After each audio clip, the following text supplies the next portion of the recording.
The question was what does a candidate for school board, what does their Second Amendment view have to do with anything? Why do we care if a candidate who's running for school board is good or bad on Second Amendment?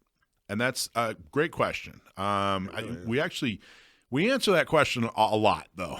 if you've ever been to a meeting, if you've ever listened to the radio show, we really answer that question a lot. But here, let me answer it completely, clearly, and totally focused on school board. So first off, San Diego County Gun Owners, the entire point of our organization is to get good candidates elected on local boards and councils. Right. That includes school board. That includes city council. That includes county board, sheriff. And why? Well, there's two reasons why. Number one, nobody else focuses on that. Mm-hmm. The other state and federal organizations do a great job, as good a job as can be done, getting people into office in Sacramento, in California, and of course Washington, D.C. But nobody is focusing on city hall or school boards. So that's the first reason we focus on local boards and councils, and nobody's supporting school board. But okay, so why are you focusing on it? Well, if you look at everybody who served in Sacramento and Washington, D.C., the vast majority of them started out on a school board, city council, county board somewhere. Mm-hmm. And which is it easier to stop? Is it easier to stop an anti-gunner who's running for Congress, or is it easier to stop an anti-gunner who runs for school board? Way point. Easier. Good point. Right, we want to stack the decks. We want every school board member, we want every city council member, whether they're Republican or Democrat, to be pro-Second Amendments, because when it comes time to run for higher office, that is usually, overwhelmingly, the pool that they pick from. Mm-hmm. It's also much easier to sit somebody down if they're on a school board or running for school board and say, hey, let's talk about the Second Amendment. Mm-hmm. By the time someone's running for Congress or senator or even assembly and state senator, by the time they've gotten that far in their political career, their mind's pretty much made up. And they got a trail. Which you can fall back on and say, wait. Back in 2020, you said this. Right. Now you're saying that. Exactly. So educating somebody who's running for school board and getting them to see the truth about Second Amendment, much easier than doing that with someone who's running for Congress. The other thing is, the other side is doing this. Now, I got to tell you, I think a lot in San Diego, I've noticed that they're copying us. They weren't doing it as much before San Diego County Gun Owners, but they certainly are doing it now. Sure. And they were headed in that direction. Mm-hmm. So it's not like, they copied us. They were headed in that direction. We saw the future and said, hey, we got to do this. So now the other side is stacking the deck and making sure that everybody is on a city council and everybody in a school board is anti-gun.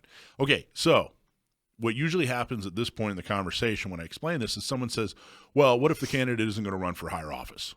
Okay, great. Good question. But a lot of people lie.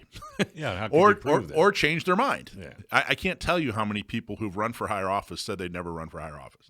They get into a school board or they get into a city council or get into some kind of position and they go, hey, wow, I'm doing something great. This feels good. It's much more rewarding than my, pumping gas job or whatever they're doing. Right. Yeah, no, so I think I'm going to run for higher office. So I don't believe them. It's not that they're lying. I'm kind of half joking.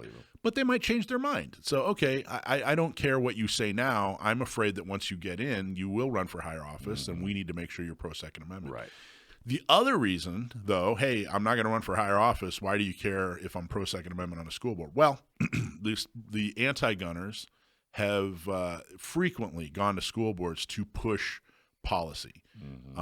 School boards weigh in on curriculum, what the kids are actually learning. We want to make sure that if you have 5 people on a school board and they're all anti-gun and they're weighing in on curriculum, don't you think that's going to leak into their curriculum? I don't think. I know. We've seen it. The other thing is if they're trying to pass some kind of anti-gun thing or policy or whatever, in order to influence public opinion, they'll go to a school board and say, hey, school board, we need you to weigh in on this gun ban, and we need you to say that it has something to do with the safety of children. Right. And, okay, well, that's a non-binding opinion, Mike. Why do you care about that? Okay, good question. We care about that because, one, the school board influences thought. They influence thought of people in their community. They influence thought of the parents. They influence thought of the children. So that's one reason it's extremely important. Right. And they're under the radar. They are. They are very under. A lot of people don't even know. I mean, don't even. In some ways, they're under the radar. In some ways, they're very influential. True. So, yeah, but under the radar in the sense that nobody else holds them accountable for their views. No.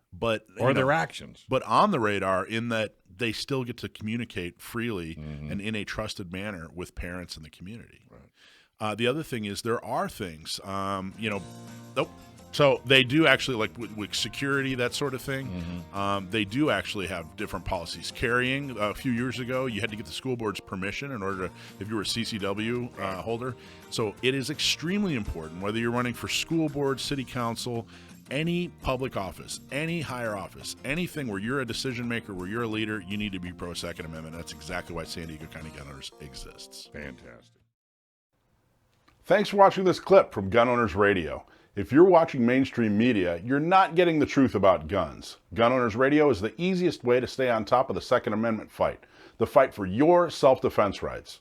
You can watch our live stream on YouTube every Sunday from 4 to 6 p.m. California time, or if you're in San Diego, AM 1170, FM 96.1, The Answer.